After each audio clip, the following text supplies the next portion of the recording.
Hello, good evening students. Good evening. आज के English comprehension class का हमारा टॉपिक है लेट। LET, late. लेट का मतलब क्या होता है? सपोज। नहीं, वो दूसरा लेट है। अगर मैं एक वर्ब की बात करूँ जो लेट वर्ब है, जैसे कि लेट मी स्पीक, मुझे बोलने दो। लेट मी डू दिस, ये मुझे करने दो। तो लेट मतलब करने देना। लेट मी स्लीप, मुझे सोने दो। लेट मी टीच, मुझे पढ़ाने दो।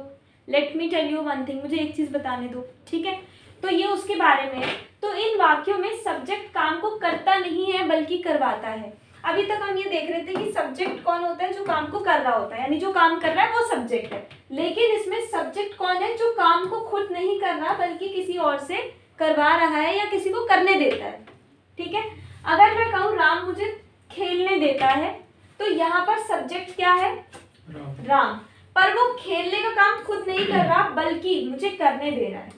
और वो खेलने का काम खुद नहीं कर रहा बल्कि मुझे करने दे रहा है। अगर मैं कहूँ अंजलि अविरत को पढ़ने देती है, तो सब्जेक्ट है अंजलि, पर अंजलि खुद काम नहीं कर रही है बल्कि वो करने दे रही है अविरत को।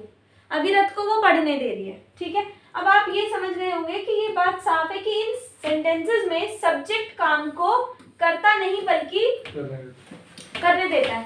पर ध्यान देने वाली बात यह है कि करने देना भी खुद में एक क्रिया है। करने देना भी खुद में एक वर्ब है। इस क्रिया यानी इस वर्ब को हम क्या बोलते हैं? लेट। लेट की तीनों फॉर्म्स लेट ही होती है। लेट की तीनों फॉर्म्स लेट ही होती है। जैसे go, went, gone, eat, ate, eaten, drink, drunk, drunk होता है, लेकिन लेट की जो तीनों फॉर्म्स है वो सेम ही रहेगी। Let, let, let. अगर मैं कहूँ तुम राम को जाने देते हो, तो इसका मतलब हुआ कि तुम राम को एक काम करने देते हो। यही हुआ ना? और काम है जाना, तो इसीलिए करने देना भी क्या है? एक वर्ब है। इन सेंटेंसेस में जो भी काम करने दिया जाता है, चाहे वो खेलने का हो, पढ़ने का हो या कोई और काम, वो ऑब्जेक्ट के बाद प्रयोग किया जाता है। लेट का प्रयोग मुख्य क्रिया की तरह होता है। इसको भी हम आगे एग्जाम्पल के साथ समझेंगे। एक बात और समझे, अगर मैं कहूँ राम जाता है, तो यहाँ पर सब्जेक्ट है राम और क्रिया क्या है? जाना। ये इंपॉर्टेंट है। सब्जेक्ट है राम और जो वर्ब है वो क्या है? जाना, यानी गो। पर अगर मैं कहूँ राम जाने देता है, तो यहाँ पर दो काम हो गए, एक तो करने देना और एक जाना। दो काम हो गए। तो फर्स्ट करने देना होगा। फर्स्ट वर्ब आपने क्या मानना है? लेट। और सेकंड वर्ब आपने मानना है गो। ठीक है, दूसरी सेकंड वर्ब क्या है? जाना। तो फर्स्ट वर्ब को हम मेन वर्ब की तरह डील करेंगे और इसको हम अनदर वर्ब की तरह डील करेंगे, यानी इसके साथ हमें कुछ भी चेंजेस नहीं करने। अभी तक जब हम टेंसेस पढ़ते थे तो हम क्या बोलते थे कि वर्ब के साथ first form, second form, third form ये लगाना है, ING लगाना है, एस और ES लगाना है, ED लगाना है ना? लेकिन यहाँ पर जो भी चेंजेस करने हैं वो लेट के साथ करना है। मतलब आपको ये मान लेना है कि ये मेरी मेन वर्ब है। ठीक है, और जो सेकंड वर्ब है वो एज इट इज आएगी, वो चेंज नहीं होगी। ठीक है, एग्जांपल्स देखते हैं। देखो, एग्जाम्पल्स की बात करें, मैं तुम्हें सोने देता हूं। यहाँ पर मेन वर्ब क्या है? करने देना। अभी बताया जो मेन वर्ब है वो क्या हो गया? करने देना, यानी लेट। लेट। और जो सेकंड वर्ब है सोना, सोना ये सेकंड वर्ब है। ठीक है, फर्स्ट वर्ब क्या होगी? लेट, और सेकंड वर्ब सोना। सब्जेक्ट क्या है? आई, वर्ब क्या है? लेट, और दूसरी अनदर वर्ब क्या है? स्लीप। इसमें जो रूल बनेगा वो बनेगा सब्जेक्ट। अच्छा, ये रूल क्या है? मैं तुम्हें सोने देता हूँ, लास्ट में क्या आ रहा है? देता हूँ। तो ये कौन सी टेंस हो गई? Present indefinite. ता, ते, ती वाली जो टेंस होती है वो कौन सी होती है? प्रेजेंट इंडेफिनिट होती है। तो सेंटेंस कौन सी हो गई? Present indefinite. प्रेजेंट इंडेफिनिट का जो रूल होता है वो होता है subject plus first form of verb plus S और ES एंड देन ऑब्जेक्ट, यही होता है। तो सब्जेक्ट क्या है? आई, वर्ब क्या है? लेट, ऑब्जेक्ट क्या है? यू, और उसके बाद आपकी अनदर वर्ब आएगी, आई लेट यू स्लीप। ठीक है, रूल वही रहेगा, बस लास्ट में जो मेन वर्ब है उसमें लेट लगा लेना और जो दूसरी वर्ब दे रखी है वो लास्ट में ऐड कर देना। जैसे एक और, राम मुझे सोने देता है, यहाँ पर मैं था, यहाँ राम आ गया। तो सब्जेक्ट क्या है? राम। मेन वर्ब क्या है? लेट। सेकंड वर्ब क्या है? स्लीप। प्रेजेंट इंडेफिनिट है, ता है, तो इसका जो रूल होता है subject plus first form plus S और S and then object plus another verb. तो राम लेट्स मी स्लीप, क्योंकि Ram is a third person singular, Ram is a name of a person, और ये मैं आपको बता चुकी हूँ कि फर्स्ट पर्सन सेकंड पर्सन के साथ तो हम एस और एस नहीं लगाते, जैसे आई, यू, वी, दे, इनके साथ एस और एस नहीं लगता, सिंपल आता है इसलिए हमने यहाँ नहीं लगाया। लेकिन प्रेजेंट इंडेफिनिट का रूल ये बोलता है कि अगर आपके सेंटेंस में जो सब्जेक्ट है अगर वो थर्ड पर्सन सिंगुलर है, अगर वो थर्ड पर्सन सिंगुलर है तो आपको एस और एस ऐड करना है, वरना नहीं करना। तो यहाँ पर राम की बात हो रही है, Ram is a third person singular, Ram is a name of any person.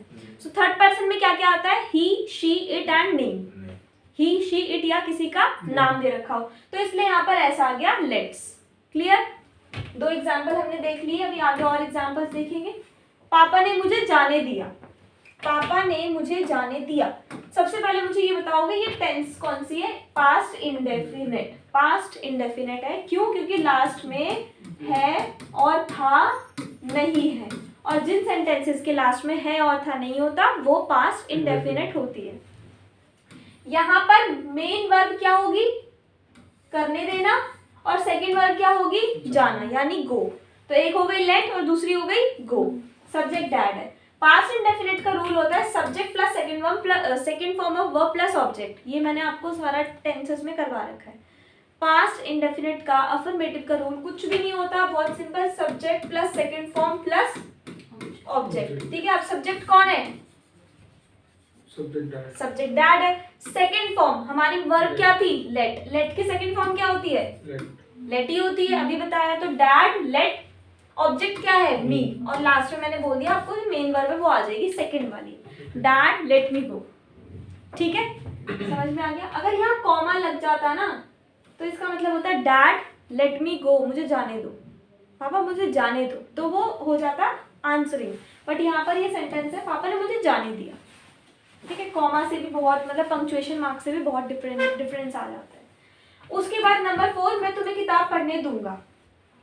यहाँ पर मेन वर्ब क्या हो गई, करने देना, और पढ़ना is second verb, another verb है ना, अनदर वर्ब हो गई। अब देखो सब्जेक्ट क्या है, मैं यानी आई, वर्ब क्या है, लेट, टेंस ये कौन सा है, दूंगा, फ्यूचर इंडेफिनिट। ऐसे सेंटेंसेस जिनके लास्ट में गागे की आ रहा है वो फ्यूचर इंडेफिनिट होता है, यही होता है फ्यूचर इंडेफिनिट। रूल क्या होता है, सब्जेक्ट के साथ will plus first form object. अब सब्जेक्ट क्या है, आई, आई विल, वर्ब की फर्स्ट फॉर्म क्या है, let, I will let you study, या फिर यहाँ पर किताब पढ़ना है तो रीड द बुक आएगा। ठीक है, पढ़ने में मेरे को लगा यहाँ पढ़ना लिखा है, बट यहाँ किताब मेंशन है तो read the book, I let you read the book. समझ में आ गया? टेंसेस वाले रूल ही यूज करने हैं, बिल्कुल बिल्कुल, उसमें आपको बस लेट का यूज करना आना चाहिए।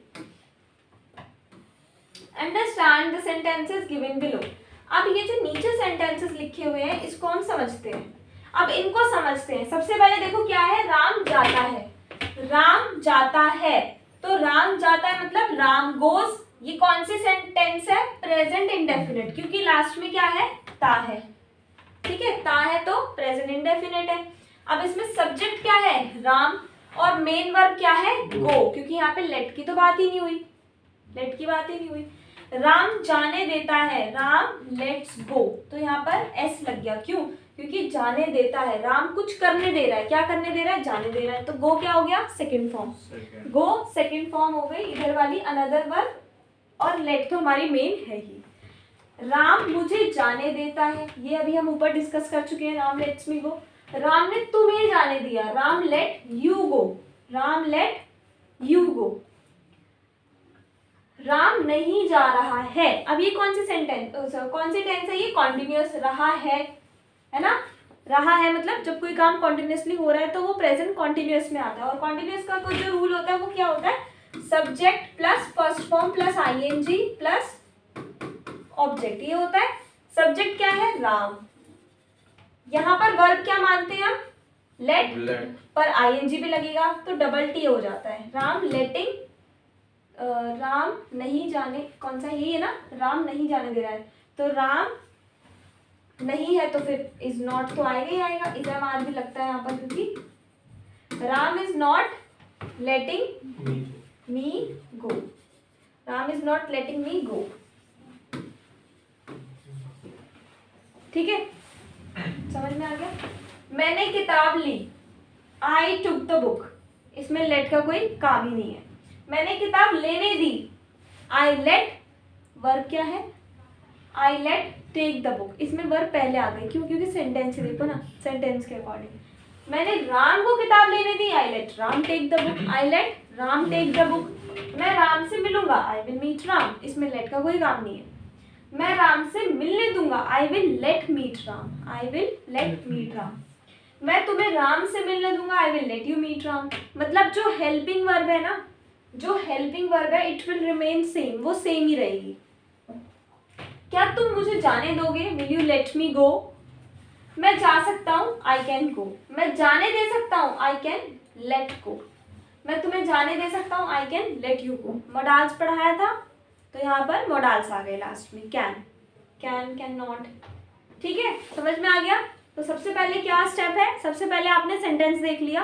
फर्स्ट स्टेप क्या रहेगा आपका, फर्स्ट स्टेप ये रहेगा, पहले आइडेंटिफिकेशन कर लो, आइडेंटिफाई करो। क्या आइडेंटिफाई करना है कि टेंस क्या है, नहीं पहले टेंस देखोगे ना, पहले आप देखोगे टेंस कौन सी है, फिर आप देखोगे सब्जेक्ट क्या दे रखा है, फिर आप देखोगे मेन वर्ब, और फिर देखोगे अनदर वर्ब तो नहीं है कोई। ठीक है, उसके बाद आप देखोगे रूल क्या था भाई, क्योंकि जो रूल होगा उसी के अकॉर्डिंग हमें इम्प्लीमेंट वो सब फिल करना होगा। तो इस तरह से इसकी ट्रांसलेशन हो जाती है। तो अगर कभी एग्जाम में आ जाए, कभी क्या एग्जाम में तो आता ही है, मिक्स सब कुछ आता है, सब कुछ मिक्स होके आता है। तो ये इसकी प्रैक्टिस एक्सरसाइज है। इन क्वेश्चंस को सॉल्व करो, जितना सॉल्व कर सकते हो घर बैठ के उतनी प्रैक्टिस करो। जितनी अच्छे से प्रैक्टिस करोगे उतनी अच्छे से आपकी प्रैक्टिस होगी, उतनी अच्छे से आपकी परफॉर्मेंस बेटर होगी। ये इसके आंसर्स है। क्वेश्चन सॉल्व करने के बाद आंसर्स भी मैच करना चाहो तो आप वो भी कर सकते हो वीडियो से। ठीक है, इसका ये और एक्सरसाइज है कि इन सेंटेंसेस को हिंदी में ट्रांसलेट करो। ये सेकंड हो गया, ये इसके आंसर्स हो गए। बहुत सारी प्रैक्टिस भर भर की, क्योंकि कंसेप्ट तो समझा दिया, अब क्या बचा, अब सिर्फ प्रैक्टिस बची है। ठीक है, तो ये था हमारा लेट टॉपिक आज के लिए। आज की जो इंग्लिश क्लास का टॉपिक था वो ये था। So thank you so much.